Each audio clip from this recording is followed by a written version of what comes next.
Heart-leaved moonseed. Tinospora cordifolia is a herbaceous vine of the family Menispermaceae indigenous to tropical regions of the Indian subcontinent. It has been in use for centuries in traditional medicine to treat various disorders. What is Guduchi good for? First up is Guduchi, a herb with distinct heart-shaped leaves that is used extensively in Ayurveda for the treatment of various infections, fevers, urinary tract disorders, digestive disorders, as well as water-borne diseases like jaundice. Is Guduchi a steroid? Guduchi is a rich source of protein and micronutrients, such as iron, zinc, copper, calcium, phosphorus, and manganese. It also contains many secondary plant metabolites, such as terpenes, alkaloids, flavonoids, steroids, and glycosides. What is the English name of Guduchi?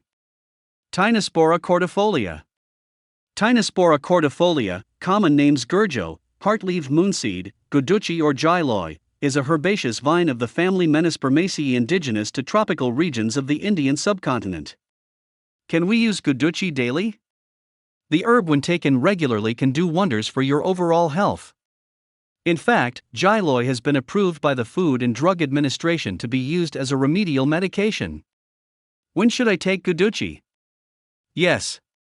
This Ayurvedic supplement can be taken on an empty stomach in the morning to treat liver disorder, manage fever, and fight stress. What does Guduchi taste like? Guduchi in Ayurveda.